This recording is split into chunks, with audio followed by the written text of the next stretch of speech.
Hey, welcome replay viewers. This is Loretta Love Huff, the Dream Leader for Business. Welcome to the Scope. I'm happy to have you here. So today's topic is five critical components for exceeding your dreams. So again, I'm Loretta Love Huff, the Dream Leader for Business. I'm committed to helping people realize what their dreams are and take action steps and psychological steps to get them closer to their dreams. So today I've got five critical components that I wanted to share with you. I wrote a blog post about it a little while ago. Hi, welcome. Something I can see, cool clubs. Welcome, cool clubs. Appreciate it. So if you have some friends you want to invite to join it, we're just getting started.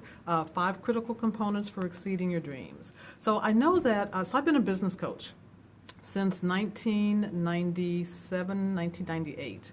And I've been working with corporate clients to help them get the credibility that they need in order to get promoted, and also with entrepreneurs to help them. Hi, welcome, Sir Kang. I think that's what that says. So if you want to put your name in the chat box and where you're scoping in from, I can properly say hi to you.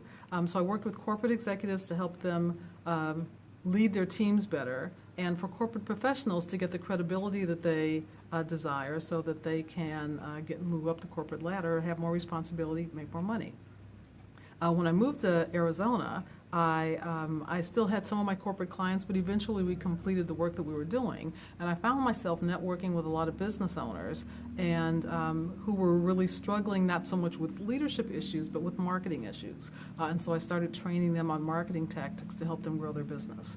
And so the topic today is kind of a culmination of a number of the things that I've seen that have helped people become really successful in moving steadily forward toward their goals and their dreams. So you might think it's just a matter of setting goals, and that really is important, because if you don't have goals, life can just pull you in a lot of different directions, and you'll find yourself dealing with all these emergencies that come up that aren't going to help you get toward your goal. You'll be dealing with somebody else's emergencies for the most part.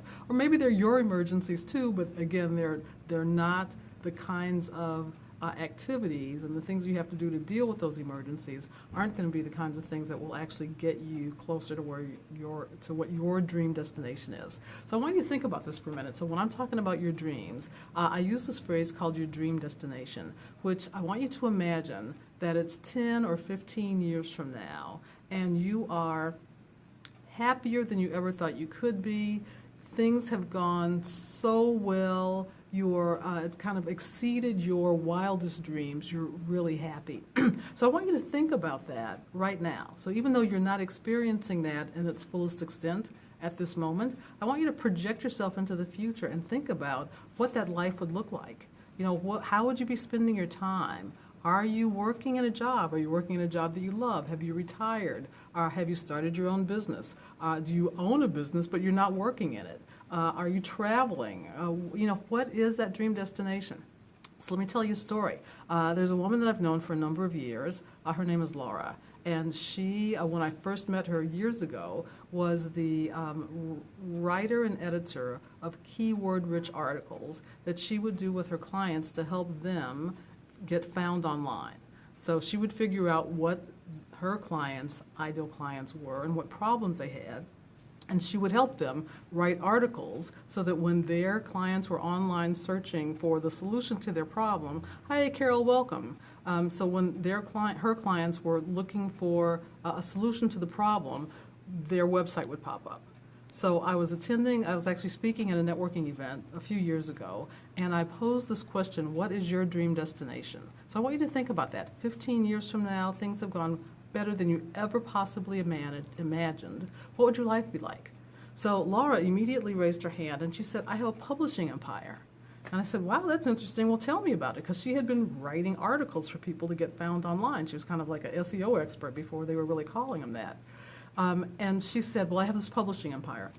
She said, I'm no longer working out of my home. I have an office in Central Phoenix, and there are high rises here in Central Phoenix if you're not here from Phoenix. So if you're scoping in from some other place in the world, put your name and where you're scoping in from in the chat box, and I can say hi to you. But here in Phoenix, there's a downtown and there's an uptown. And so she was saying, I'm in a high rise. I've got windows all around. And if you're not familiar to this place here, there are mountain ranges circling the city just about. Not close up, but there's actually some hills in the city as well. So Laura says, I can see these mountains all around. There's plenty of money coming in. I'm no longer doing the writing and editing. I have staff that do that. I feel confident and happy. I have time on my hands. I'm able now to contribute to causes that I care about in the community. I feel really grateful. And I thanked her because that was really kind of inspiring the way that she shared that. And I went on with the talk. And then as I was driving home, I thought, gosh, I wonder what Laura's drive home was like, because she came in, the writer and editor of keyword-rich articles, and she walked out the head of a publishing empire. So I called her a couple of weeks later, and I said, Laura, tell me about, what happened. That seemed like a really big declaration for you. And I'm just curious, did anything shift? And she said, Loretta, you would not believe it. She said, I started reprioritizing my time. So that's one of the values of having goals, is that you actually do, it makes it clear what you should be spending your time on. So Laura said, I started reprioritizing my time. I started working a little less on writing these articles and a little more on, figuring out what would it take for me to actually become a publisher and to actually publish some books. She said, I started introducing myself as a publisher. She took action. So she started telling people, I'm a publisher. She said she went to an internet marketing conference that had hundreds of people there, maybe thousands. And she said there was one of the speakers there who came up to her after she introduced herself as a publisher, not an SEO expert, as a publisher. And he said, I've been thinking about writing a book for years, and I've decided that now's the time, and you're the person. You're going to help me get my book written. And he was so famous, she had to sign a non-disclosure agreement in order to even work with him. Hi, welcome, Ekchek. Can't quite recognize that. Thanks for coming. So Laura's dream was to have this publishing empire. She started reprioritizing her time, doing activities that would get her more away from the writing and editing and more into the publishing, introducing herself. She signed this agreement with this guy, published his book, and she's now published several books since then. And she said that wouldn't have been possible had you not asked me what my dream was. So I want you to think of, what is your dream? So I find in all the coaching that I do with people that they have dreams. Maybe they've swept them under the rug because they didn't think they were possible. Maybe people around them have discouraged them from their dreams. So here are the 5 components. So the first one is having hope. So you need to have hope that things can turn out. So you need to feel hopeful. Let me say that. That's probably a better way to say it. It's not like having hope. It's feeling hopeful that things will turn out well, regardless of how they're looking right now. Being hopeful that things will turn out well will allow you to take advantage of meeting people, having serendipitous conversations with people, saying that, gosh, wouldn't it be great if this happened, and then having somebody say, hey, I can make that happen with you or for you. So having hope, it's a feeling that things will turn out for the best. So you might know, some people around you who are kind of pessimistic and who are always seeing the empty glass, not even the half-empty glass, like totally empty glass. And people who are generally pessimistic, hey, welcome, CJ. People who are generally pessimistic have kind of a hard time feeling hopeful, and yet hope is critical. It's the feeling of something good is going to happen, that even if you can't predict something good is going to happen, you're feeling hopeful will put you in a positive state of mind and allow you to take chances and do things that you might not do. Hi, thanks so much. That you might not do if you're not feeling hopeful. So if you believe that things are never going to turn out for you, you're not even going to do anything about it. Versus when you feel hopeful that things could turn out, you'll take chances, you'll move forward, you'll do things, even if all your ducks aren't lined up. You'll still take chances and you'll go out and do things. So the second component to exceeding your dreams is making a decision. So there's one thing to feel hopeful about it. There's another thing about making a decision. So here's hi, welcome, Bat Dat. So what decisions do is get your mind, thank you, hi. So let me know where you're scoping in from. You here in Phoenix, you someplace else? So it gets your mind working. So you make a decision, you make a commitment. Hey, Wanda, thanks for joining. Oh, thanks for the heart. I appreciate those. So just, if you're new to Scope, you just like tap, tap, tap on the screen, and those will give me hearts. I love hearts. They're really good feedback for me. From Utah. Hey, I've got a friend in Utah. Awesome. So she is outside of Salt Lake City. I forget what town she's in, but she's really close to there. So thanks for joining. I'm sure it's a little cooler up there than it is down here. Bad news today, but God is good. Yes, God is good. So, even when, I don't know if you were online when I talked about the first thing, so go back and listen to the replay, but the first critical component, France, awesome. Comment allez-vous? I'm trying to remember, I took French in 7th grade a long time ago. Pennsylvania. Okay, awesome. So hope is the first one. So when you have hope, when you believe that God is good, and you believe that things will turn out for you, you're more likely to take actions that are consistent with believing that things are going to turn out. So the second component is then making a decision. So deciding, and you would think decisions, that's not really critical, but they really are. When you decide, I'm going to make this happen, then you get serious. Your brain then starts working on, well, what can I do to help with this? So now her heart and soul have said yes, or his heart and soul have said yes, let's go for it. And now your brain can start working on, well, what is it going to take to actually make this happen? Hi, welcome, Dad. Oh, you came back. Okay, because I think you were here a little bit earlier. Thanks for coming back. So making a decision allows you to kind of figure out what those early steps are. So actually one of my coaches, I learned this from the coach, it's making a decision to make more money, or making a decision to look for another job, or making a decision to get into a relationship, or making a decision to end a relationship is the thing that will spur you on to start taking action to do something about it. So you can't just sit on the fence about your dream. You got to decide I'm going to do something, and then you actually do need to take some action. So the third step is kind of related to the first one, and this is having faith. So the first one was being hopeful. The second one is having faith that things are going to turn out. So somebody mentioned, God earlier. So having faith that God or the universe or, whatever paradigm supports you, having faith that things are going to turn out. That will allow you to get off the fence, allow you to make some decisions, and even when circumstances, hi CJ, welcome back, even if circumstances look unfavorable, having faith will allow you to keep moving forward, because just making a decision doesn't always make things happen. It gets them started, but you still need to move forward and take the right actions and the right steps toward anything that you're doing. So I found this quote, I forget who said it, but it says, within any clearly imagined dream, far beyond, thank you for the hearts, far beyond the curtains of time and space lies the intelligence and energy to choreograph the entire sequence of events necessary to make it manifest as soon as possible.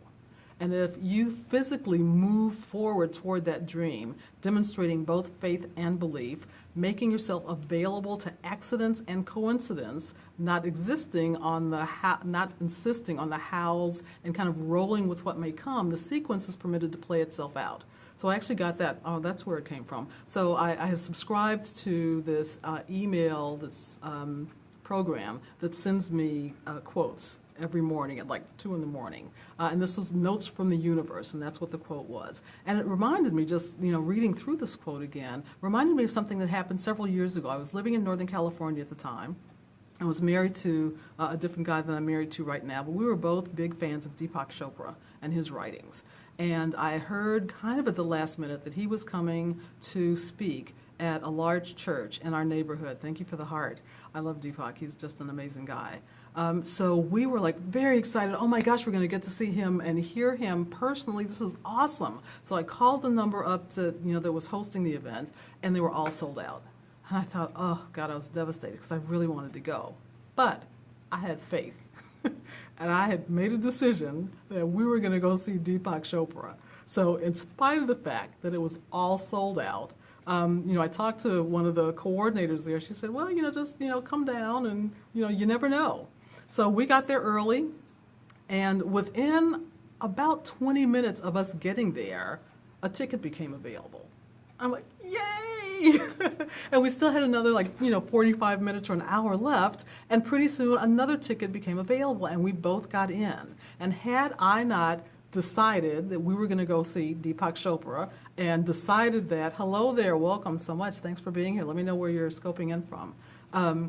Had I not decided, had I not believed, had I not had hope, thank you for those hearts, I appreciate it, we wouldn't have gone. We would have given up and said, oh, well, it's sold out. But faith and hope and decision had us go down there and get tickets, and we were able to, see him, hear him. He was deeply inspiring. We bought one of his books. He autographed it for us, and we got to touch Deepak Chopra. It was an amazing experience. So where in your life are you not being hopeful? Where are you not making a decision? Where are you, not believing that things are going to turn out for you, so you've lost faith?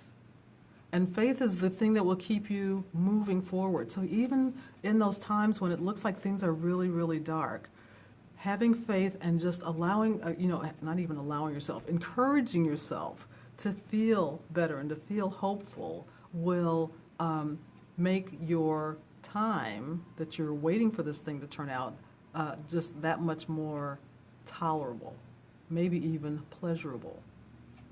So the fourth critical component is having focus. So it means, having focus on some attention, some activity, or something that you're trying to attract. So you want to hold your dream in focus.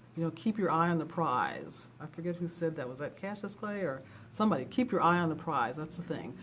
So years ago when I was living in the Silicon Valley, and my husband, same husband with Deepak Chopra, so we had a consulting company together. Hi, Jose. Hey, thank you for joining us. So my husband and I had this consulting company, and we were working with a married couple who owned, I forget what their company did, but the husband was a guy kind of like me who tends to kind of look at all the details and see kind of what's wrong with this picture. And his wife was really out there and totally believed a lot of the things that I'm talking about here. She believed everything was going to turn out, things are going to be fabulous. She's very optimistic. He was very pessimistic. So he kind of gave this example of, going down a river with rapids in it, and boulders and with the water's rushing around and trying to avoid actually avoiding the rocks. But he would see all the rocks in the stream, and she would see all the beautiful sunshine, and isn't this great? And they had totally different perspectives, but it did kind of work for them. But being able to focus, keeping your eye, and I asked her what allowed her to stay focused on the positive, what allowed her to stay with that when there were all these obstacles around, and the husband was getting caught up with all the things that looked like were going to make their dream not come true. And she said, you just kept thinking about the end goal. So having the end in mind will keep you focused on that. You'll see all the obstacles, but you'll deal with them differently than if you think that the obstacle's there and, therefore now I need to give up. Because you'll see obstacles. There will be obstacles in life almost all the time. And you get to choose whether or not you're going to let this obstacle stop you from accomplishing your goal and your dream, or if you're going to see it as just something else that needs to be dealt with. So you have a very different relationship with the obstacles if you believe that you're supposed to go see Deepak Chopra live than if, oh, well, I don't have any power, things just aren't going really well. So you need to have focus, stay focused on your goal, keep your eye on the prize, keep moving forward. And then the fifth thing is gratitude. So this is your ability to express gratitude for every good thing that's happening in life, whether it's the sun that came up and the beautiful blue sky and the sunshine that's beaming down and growing flowers in your backyard, or helping the trees in your neighborhood grow. Just having gratitude for everything. Find things to be grateful for. Could be the sunshine, could be listening to the birds chirping, it could be the love of your pet, the love of your child, the love of your spouse.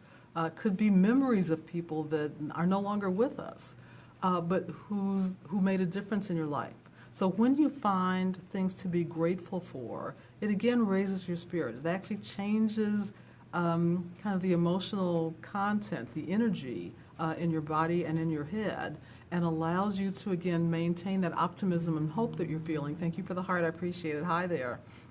So gratitude is really important because you'll feel better. I'm in Phoenix, Arizona. Right now, I'm in a classroom. I teach entrepreneurship classes and business management classes in part at the local community college. Primarily, my business is coaching and speaking. I'm from Chicago originally, so I grew up in Chicago. I've left Chicago when I was, I don't know, I'll say it was 1989, I think, when I left. I moved to Northern California. I lived in the Silicon Valley until 2003. And then I moved to Phoenix to marry my college-era sweetheart that I didn't marry, back in the day. So now we've been married for 12 years. I mean, it could have been like 40 years by now, but oh well. I've had a great life. I have no complaints about it. But we're married now, so I'm in Phoenix. So I moved here to marry him. He had gone to ASU for grad school and had settled down in Phoenix, and I'm very glad I'm here because it doesn't snow here. And I was so sick of the snow in Chicago. That's why I moved to California. Anyway, so gratitude. So let me just do a quick recap of the 5 things that you need. So one is having hope, and it's the feeling that things will turn out for the best. So when you feel that you're likely to kind of move forward and not get too discouraged by things that look like they aren't going well temporarily. You'll see obstacles as temporary setbacks. The second key is making a decision to move forward toward that goal. So making a decision, when you do that, your brain starts to try to figure out, well, how am I going to make this happen? So making a decision is number 2. Number 3 is having faith, again, that things will turn out. So faith will support your ability to stay on track and not give up. And focus will also do the same thing. That's the 4th critical component, is maintaining focus, keeping your eye on the prize, noticing that there are obstacles around, dealing with them if you need to, but not getting discouraged by them, staying focused on what it is you're trying to accomplish. And then gratitude allows you, again, to keep your energy. Hey, Broken, I'm just about to wrap up, so listen to the replay, before it goes down, so that you can get caught up on the stories and examples and keys that were here. So gratitude is the 5th one. So that is the thing that will allow you to feel grateful, happy, optimistic, believe that things will turn out. And when you're expressing gratitude to the people around you, it will help them also feel better. And you just never know what helpful people there are around you who can help you accomplish your goals. And so when you're a mean old ornery curmudgeon and you're not happy about anything, thank you for the hearts, then people aren't going to want to help you. But if you are a cheerful, upbeat, optimistic, hopeful, things can happen person, people will want to help you accomplish your goals. And I didn't talk about, so here's a bonus thing. You want to tell people what your dreams are. Now I know, in some arenas, there's some people around you that you may not want to share that with because they're going to tell you, oh, that's stupid, you can't do that. So share your dreams, but share them with people who will be supportive, who will say, yeah, that's great, go for it. You are very welcome. Yes, it is a good reminder to work. Yeah, thank you so much. I'm glad that it's being helpful to you. So, when you're, so you're going to need to watch the replay, J Money, because I'm just about to wrap up, and I've done a recap already, but I appreciate your joining, so come on back and check us out. So your happiness is not dependent on your circumstances. Hi, YC, can't quite recognize that, but welcome, thanks for joining. So your happiness is not dependent on your circumstances. And when you do the 5 things that I've been talking about here, your happiness will be controlled by you. You'll be able to decide to become happy and to stay happy in spite of all the things that might be going wrong. So what I've shared with you today are tools that will help keep you focused and on track and energized in a way that will dissuade you. Hi, Mel Goza, appreciate you joining us. Listen to the replay because I'm just about done with today's scope. But if you have any questions about anything, I'll stick around for a couple of minutes and answer your questions. So your happiness is not dependent on your circumstances. That's one of the key points I want to give away today.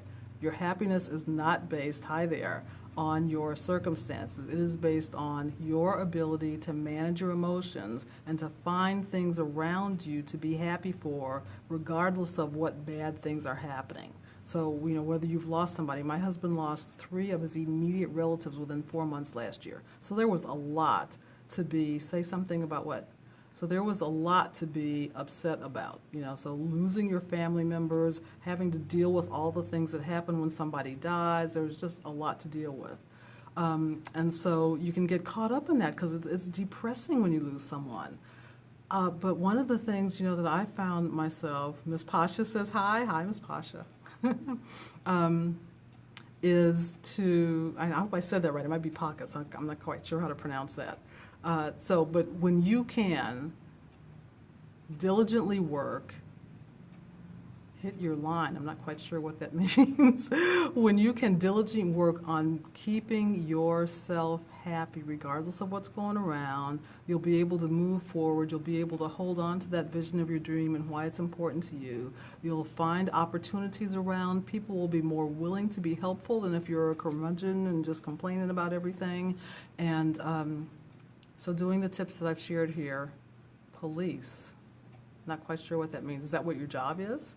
So kiss the camera, please. I'm not going to kiss the camera. Kiss like that. How's that? So if you follow these 5 things that I've shared, you'll be more able to stay focused, to stay optimistic, to stay productive, and to keep moving forward. So again, if you have questions, I'll answer your questions if they're related to what we're talking about here.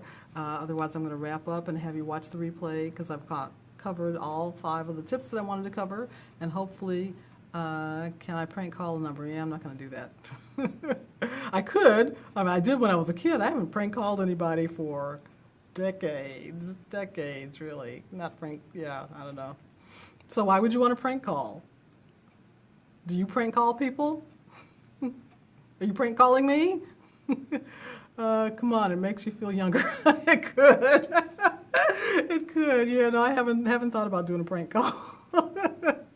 Let's see, what else do I do to feel young? Actually, just being with my husband makes me feel younger because I met him when I was a late teenager. And so, yes or no what? Am I going to do the prank call? So, send me a DM message on Twitter. I'll prank call you. All right, you're going to give me your number. And get me in trouble with the phone police. But sure, yeah, I'll do that. So anyway, I was saying just being with my husband makes me happy because it feels like, like we were young together. And, life is different when you're young than when you're like old and you got a mortgage and bills and jobs and all that stuff. So life is really different when you're in college. Hey, J Money, welcome back. Use these ideas. Hello. Thanks for inviting people. I appreciate that. Well, I hope they can watch the replay because I'm just about to wrap up. Hey, Boo, how you doing? Thanks for being here. I'll tell you end problem. I don't quite understand that. And it might have been a typo. Autocorrect that didn't turn out well. I hate that autocorrect feature. Sometimes it's helpful, sometimes it's a problem. I don't know. So, questions? Nope, I'm going to wrap up then. So thanks for being here. I appreciate it. Thanks for those of you who shared. Thank you for all the hearts that you gave. Thank you. I don't know if that was J Money gave the hearts. I really appreciate it, though. So thanks for being here, folks. Don't know what that means. Am I voting for Trump? I am not voting for Trump. No, I don't know if that makes you happy or not, but I'm not voting for Trump. I'm probably going to vote for Hillary. My husband's voting for Bernie if he actually makes the nomination. No bad words, please. Oh, Bernie, yeah, my husband's a big Bernie fan. He's not doing quite so well in the polls anymore, not getting quite the delegates that he needs to make it. So it looks like Hillary might pull it out on the Democratic side anyway. Actually, I'm a Green Party. So can I save that number? I'm not going to call it right now. Uh-oh. Let's see. So text me it, or so I can hold on to it. All right, so I'm going to end this. I appreciate everybody being here. Thank you so much. Text me, J Money. All right, J Money 99. I'll see if I can find you. All right, thanks everybody. Appreciate you being here. Thanks for sharing it with your followers. You still have a second to do that. And I'll talk to you later. Hit my line, baby. Thanks, everybody. Take care.